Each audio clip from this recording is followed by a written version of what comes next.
Oi gente, tudo bem? O meu nome é Esther Velasquez e sejam bem-vindos ao canal Matemateca.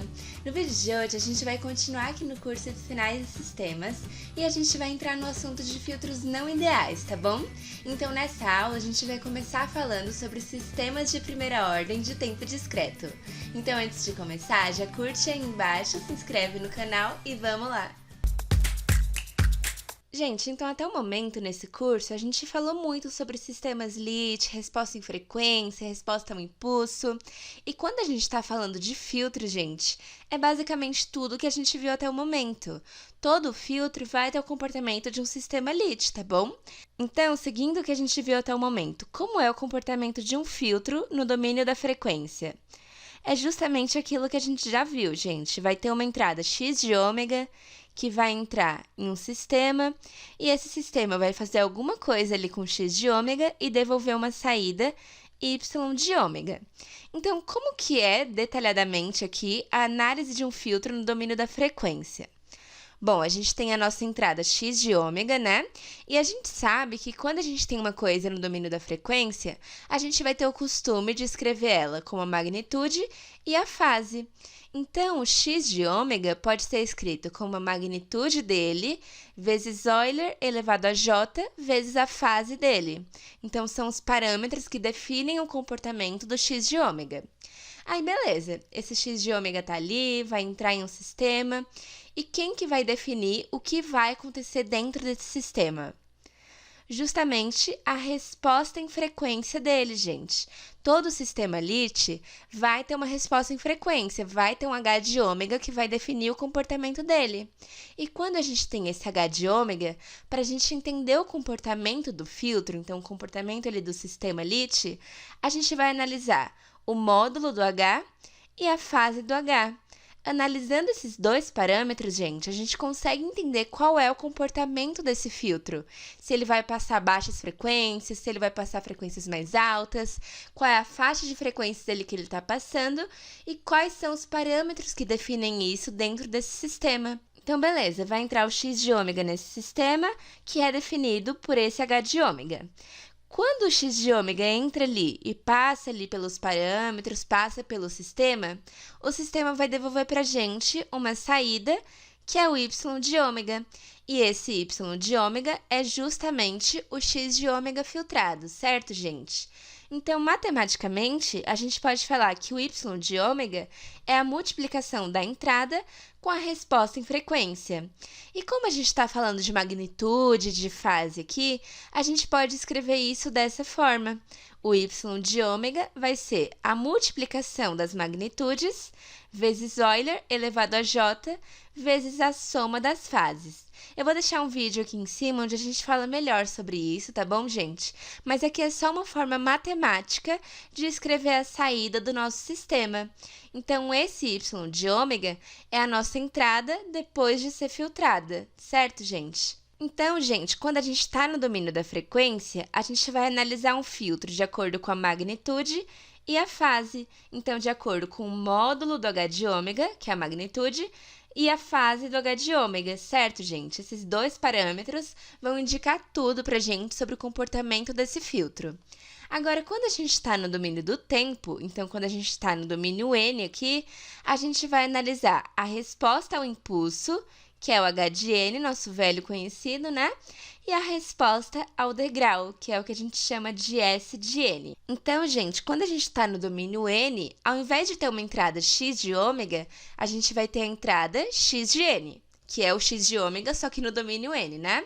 Então, esse x de N vai entrar em determinado sistema de tempo discreto e quem vai definir esse sistema, quem vai definir o comportamento dele, vai ser justamente o H de N e o S de N.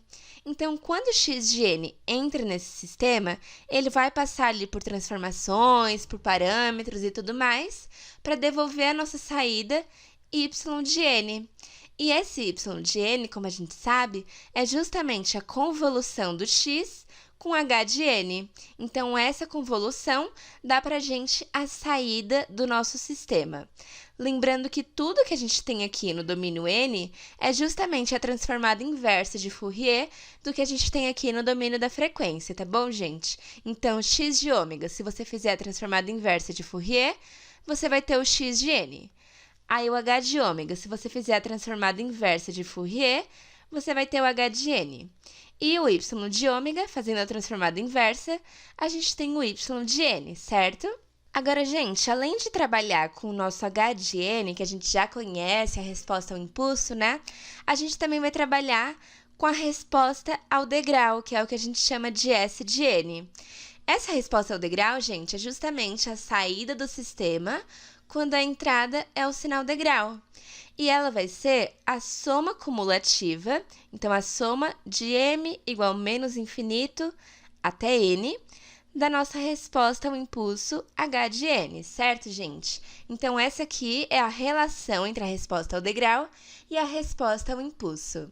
Gente, então, na aula anterior, a gente falou sobre filtros ideais. O que são filtros ideais? São aqueles filtros que a resposta em frequência vai ter esse comportamento assim, de um retângulo perfeitinho, indicando que esse filtro vai deixar passar totalmente essa banda de frequência e rejeitar totalmente as bandas de frequência fora disso. Então, ele está literalmente passando tudo isso e rejeitando tudo isso aqui. Só que a gente viu que esses filtros não são muito legais, assim, pra gente usar na prática. A gente tem essa transição muito brusca de uma faixa de frequências para outra, e isso pode não ser interessante em algumas aplicações, né, gente? E outra coisa que a gente viu é que a resposta ao impulso e a resposta ao degrau desse tipo de filtro não são causais. Então, em algumas aplicações, isso pode não ser desejável, né, gente?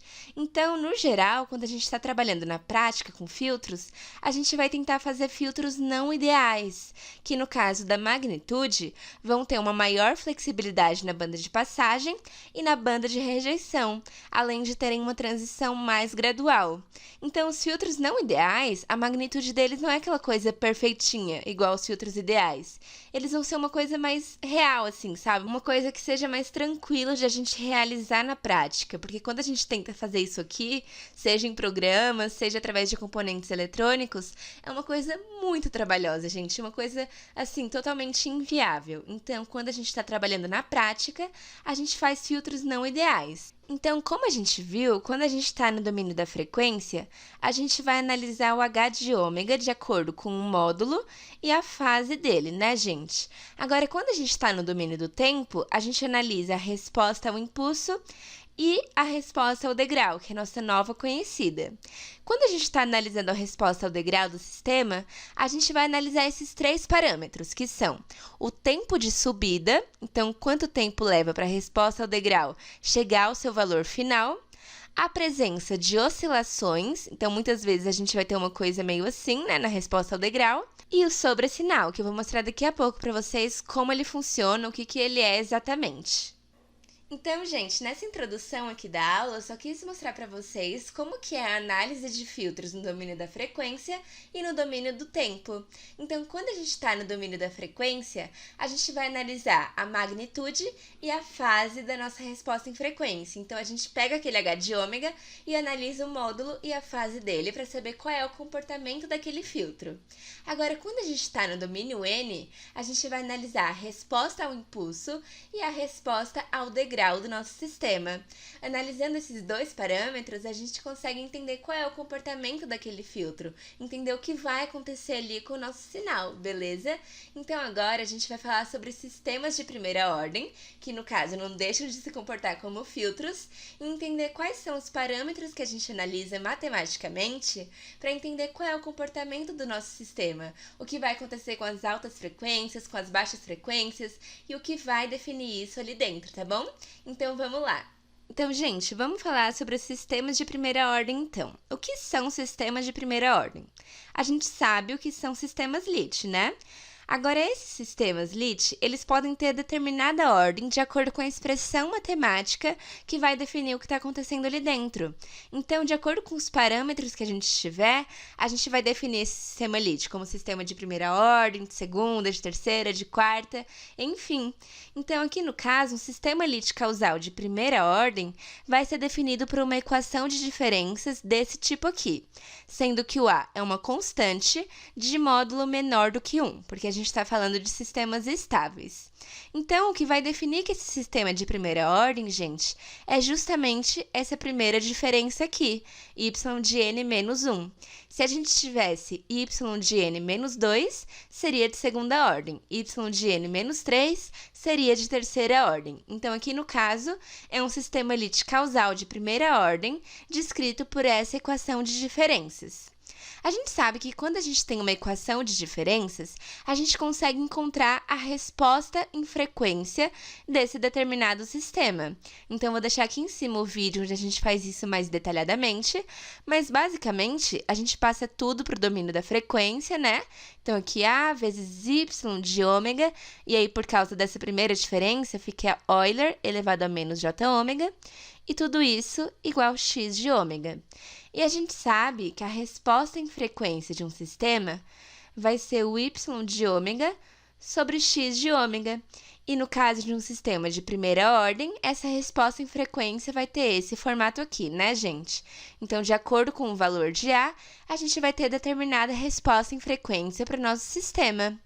E no caso, a gente sabe que quando a gente faz a transformada inversa de Fourier desse h de ômega, a gente vai encontrar a nossa resposta ao impulso h de n, que para esse caso vai ter o comportamento a elevado a n, u de n, certo, gente? Então, gente, esses são os 3 parâmetros que vão falar pra gente o comportamento de um sistema de primeira ordem. Então, a gente tem aquela equação de diferenças, que é o ponto de partida ali. A gente tem a resposta em frequência do nosso sistema e a resposta ao impulso. E a partir da resposta ao impulso, é só a gente fazer a soma cumulativa para encontrar a resposta ao degrau. Então, gente, esses parâmetros vão falar pra gente qual é o comportamento do nosso sistema e, consequentemente, ali da filtragem do nosso sinal de entrada. Então, vamos ver exatamente como que a gente lida com esses parâmetros e como que a gente faz a análise desse sistema. Então, gente, nos sistemas de primeira ordem, para a gente analisar o comportamento do filtro, a gente vai estudar como que é o comportamento do sistema de acordo com o valor do A. Então, o A vai ser o nosso parâmetro que vai variar aqui. E de acordo com essa variação, o nosso sistema vai funcionar de formas diferentes. Então, determinado valor de A pode fazer o sistema filtrar as frequências baixas, enquanto outro valor de A pode fazer com que ele filtre as frequências mais altas. Então, esse A vai informar pra gente o comportamento do nosso filtro, tá bom? Então, tá bom, gente. Vamos pensar na resposta em frequência de um sistema de primeira ordem. Ó, gente, se você souber analisar isso aqui, você está pronto para analisar qualquer sistema, tá bom? Então, quando a gente tem determinado sistema de primeira ordem, a gente sabe que a resposta em frequência dele vai ter esse formato, né? Partindo disso aqui, partindo da equação de diferenças e fazendo a resposta em frequência ali. Então, a partir dessa resposta em frequência, a gente consegue estudar o módulo e a fase desse sistema. Então, a gente consegue calcular o módulo aqui, calcular a fase, né? Igual a gente fez em vídeos anteriores. E, a partir disso, analisar o comportamento do sistema de acordo com a variação do parâmetro A, certo, gente? Então, primeiramente, vamos pensar em um valor positivo de A. Então, o valor de A que esteja entre 0 e 1. Pode ser 0,2, 0,5, 0,7. Gente, então, quando a gente tem um valor positivo de a gente vai analisar de acordo com a variação desse cosseno de ômega. Quando o cosseno de ômega é grande, quando ele está nos maiores valores dele, ou seja, quando ele está próximo de 1, né, que é o maior valor que o cosseno pode assumir, isso aqui, gente, vai ter um valor numérico muito alto, só que isso está negativo. Então, como está negativo, vai fazer o nosso denominador ir para valores muito baixos, certo? Analisando aqui matematicamente mesmo. E quando o denominador vai para valores muito baixos, a divisão como um todo vai tender a valores muito altos. Então, quando o cosseno de ômega está lá em cima, o módulo de ômega também vai lá para cima. Por quê? porque o denominador vai diminuir e, portanto, a divisão como um todo vai crescer. Lembrando que quando a gente tem o limite de uma constante sobre algo que tende a zero, isso vai tender ao infinito, né, gente? Vai crescer. Agora eu te pergunto, quando que o cosseno de ômega tem valores altos? Vamos pensar em um círculo trigonométrico. O maior valor do cosseno é o 1, né? É o que está aqui na horizontal. E quem tem esse valor de cosseno? Os menores ângulos possíveis, né, gente? Os menores ângulos têm os maiores valores de cosseno. E quanto mais vai aumentando o ângulo, mais vai diminuindo o nosso cosseno. Lembrando de trigonometria aqui. Então, gente, quando a gente tem cossenos altos, a gente tem frequências baixas. A gente tem um ômega muito baixo. Portanto, para um A positivo, quanto menor a frequência, maior a magnitude. E quanto maior a frequência, menor vai ser o nosso cosseno e, portanto, menor vai ser o módulo do H de ômega. Então, a gente pode pensar nesse resuminho aqui. Para frequências baixas, o nosso módulo vai crescer. Por quê? Porque o cosseno cresce e o denominador diminui. Agora, para frequências altas, o cosseno vai diminuir, portanto, o denominador vai aumentar. Lembrando que aqui a gente tem um sinal de menos, né? E, portanto, o nosso módulo do H de ômega vai diminuir, porque a gente está aumentando aqui o nosso denominador. Portanto, a tendência é que a divisão como um todo vá diminuindo. Agora, vamos pensar para valores negativos de A, gente. Então, para A, entre menos 1 e 0. Gente, quando a gente tem um valor negativo de A, isso aqui vai ficar menos com o menos do A e, portanto, vai ficar uma coisa positiva. Então, tudo que acontecia aqui em cima vai acontecer ao contrário, certo, gente? Ó, quando a gente tem um ômega pequeno, realmente a gente vai ter um cosseno maior. Só que quando a gente tem um cosseno maior, o nosso denominador também vai ser maior e, portanto, o módulo vai ser menor. Por quê? Porque aqui agora é positivo. Como é positivo, quando o cosseno cresce, o denominador como um todo também vai crescer. Portanto, quando a gente tem o A negativo, frequências baixas vão dar um módulo mais baixo também. Por outro lado, quando a gente tem frequências altas, a gente sabe que o cosseno é menor, certo? Quando a gente tem ângulos maiores, o cosseno vai ser menor. Então, quando o cosseno vai ser menor, como aqui a gente tem uma coisa que vai ser positiva, o denominador vai diminuir. E o denominador diminuindo, o módulo vai aumentar, a divisão como um todo aumenta. Gente, onde eu quero chegar com isso?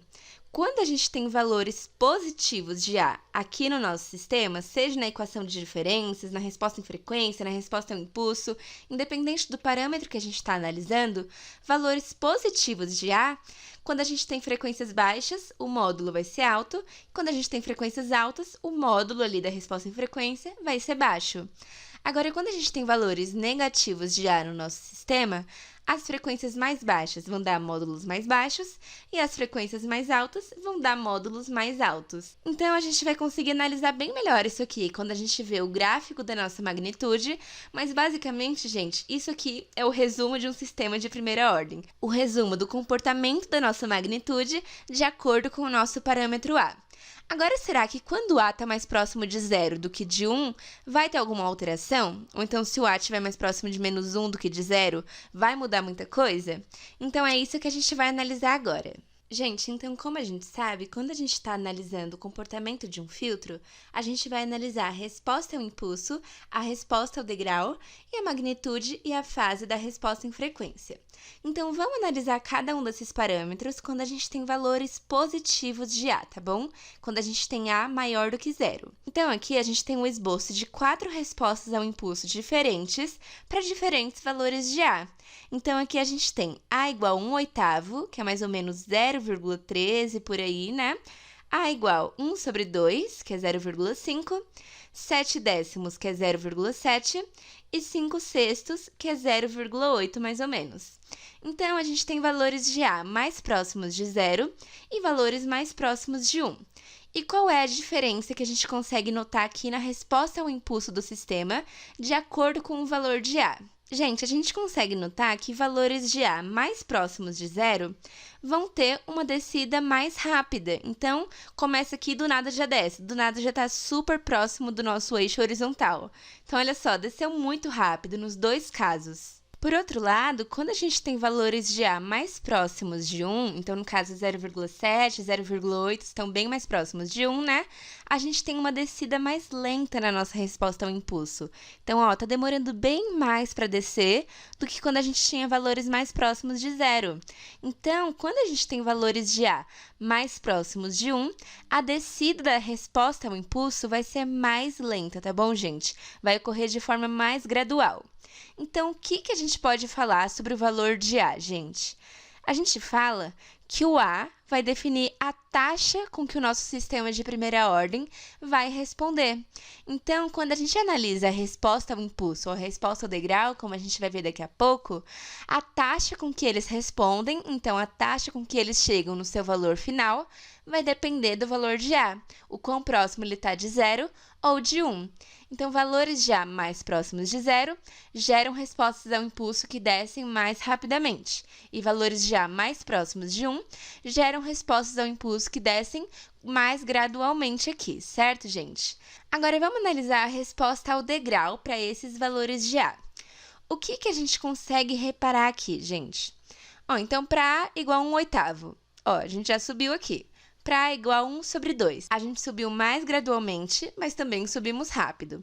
Agora, quando a gente vai chegando em valores de A mais próximos de 1, o nosso tempo de subida vai ficando cada vez maior, gente. Então, valores de A mais próximos de 0 vão dar para a gente um tempo de subida bem mais rápido. Agora, quando a gente tem valores de A mais próximos de 1, o nosso tempo de subida é mais lento, mais gradual, assim como a resposta ao impulso também é mais gradual para esses valores. Portanto, a taxa com que o nosso sistema responde depende do quão próximo o valor de A é de 1 ou de 0. Valores de A mais próximos de 0 vão dar para a gente respostas ao impulso e ao degrau que respondem mais rápido, chegam no valor final delas de forma bem mais rápida. Agora, valores de A mais próximos do que 1 vão chegar no valor final delas bem mais gradualmente, bem mais devagar aqui. Agora vamos realmente falar sobre magnitude e fase de uma resposta em frequência, gente. Quando a gente tem o A maior do que 0, a gente vai ter um filtro passa-baixa, gente. A gente vai ter um filtro que vai passar as frequências menores e vai atenuar as frequências maiores. Olha só que coisa mais bonitinha, gente. E o que a gente consegue reparar aqui é que quanto mais próximo o valor de A estiver de 0, menos concentrado vai ser aqui, digamos assim, essa resposta em frequência, a magnitude da resposta em frequência. Então, repara que é uma coisa assim mais suave, né? E quanto menor o valor de A, mais planificado vai ser esse gráfico aqui. Agora, quando a gente vai aumentando o valor de A, chegando em valores mais próximos de 1, olha só, a gente tem um pico bem mais intenso aqui, né? Então, as frequências mais baixas são realmente bem amplificadas aqui, enquanto as frequências mais altas realmente são atenuadas. Então, quanto mais perto o valor de A estiver de 1, a gente vai ter um pico maior, um pico mais concentrado e uma distância maior entre o pico e o valor mínimo. Agora, quando a gente tem um A mais próximo de 0, a gente vai ter uma coisa assim mais plana, né? Uma coisa mais suavizada, assim, mais de boa. E a fase dessa resposta em frequência também vai variar de acordo com o valor do A, gente. A gente vê que é a mesma coisa, né? Quando a gente tem um A mais próximo de 0, a gente tem uma coisa mais planificada, como a gente pode ver aqui no azul. Então, gente, isso que a gente viu agora é justamente essa análise que a gente viu aqui atrás.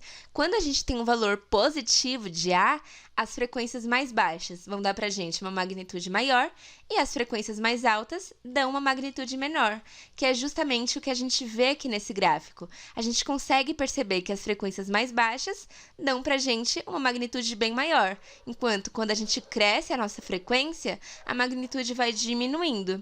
Então, isso aqui é um sistema de primeira ordem com um A positivo, gente. Essa é a análise que a gente faz para magnitude nesse caso. Agora, vamos analisar a resposta ao impulso, ao degrau, à magnitude e à fase quando a gente tem um A negativo. Então, aqui eu coloquei os mesmos valores em módulo, né? Mas acrescentei um sinal de negativo em cada um deles. Então, a gente tem que esses aqui são valores mais próximos de 0 e esses aqui são valores mais próximos de -1. Gente, o que a gente consegue reparar aqui é que quando a gente tem um valor negativo de A, a gente vai ter oscilações na nossa resposta ao impulso. Olha só, que foi para cima, para baixo, aqui também, para cima, para baixo, para cima, para baixo.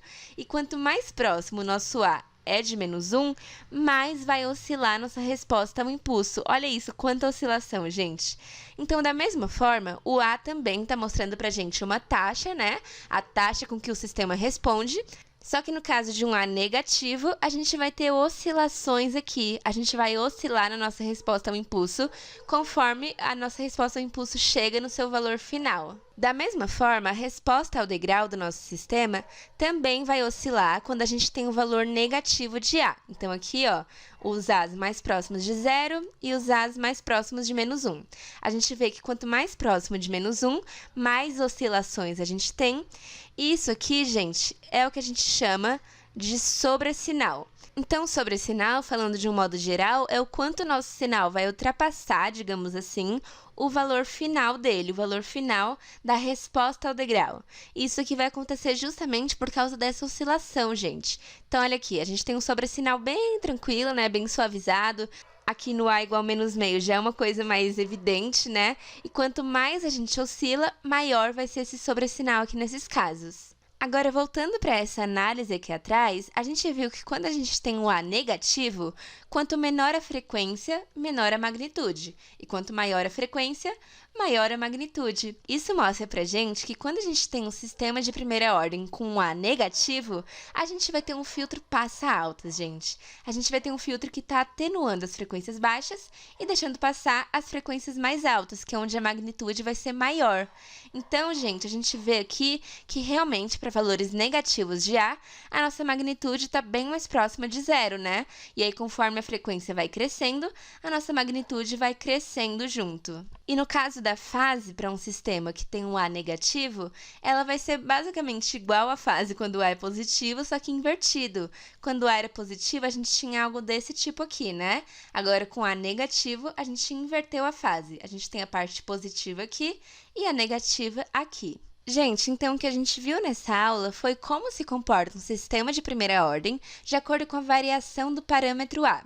Então, eu trouxe aqui um software para vocês, para a gente analisar qual é o comportamento da magnitude, em vermelho, e da fase do nosso sistema de primeira ordem, de acordo com a variação de A. Então, olha só, se a gente tiver valores de A mais próximos de -1, a gente vê que, primeiro, as frequências mais baixas são mais atenuadas, enquanto as frequências mais altas são mais amplificadas. Então, a gente consegue reparar esse comportamento e também que as frequências mais altas têm um valor muito maior aqui do que as frequências mais baixas. Olha isso, aqui 8,3 e aqui 0,5, é uma diferença muito grande, gente. Agora, conforme a gente vai chegando mais próximo de 0 com o nosso valor de A, essa diferença vai ficando menos intensa, então, ó, 0,5, 3,2 já não está tão intensa, só que como a gente ainda tem um A negativo, a gente continua atenuando baixas frequências.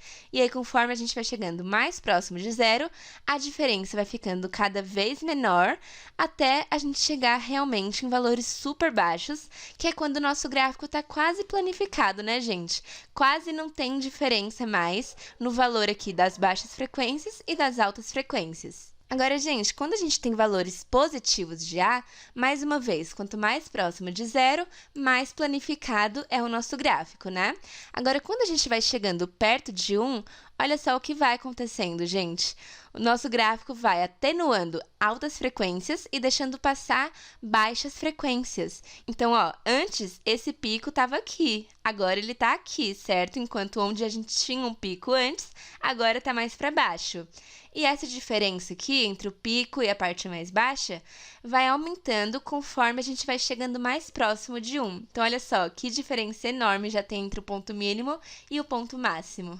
Então, gente, de acordo com a variação do valor de A, o nosso sistema de primeira ordem vai ter esse comportamento, tá bom? Então, aqui é a magnitude e aqui a fase. E a resposta ao impulso e a resposta ao degrau é aquilo que a gente analisou. Bom, gente, então foi isso no vídeo de hoje. Eu espero que vocês tenham entendido tudinho. A gente vai fazer exercícios nas próximas aulas, tá bom? Então não esquece de curtir, se inscreve no canal, compartilha com seus amigos e segue o canal Matemateca lá no Instagram pra ficar por dentro de tudo. Então a gente se vê no próximo vídeo, gente. Beijo!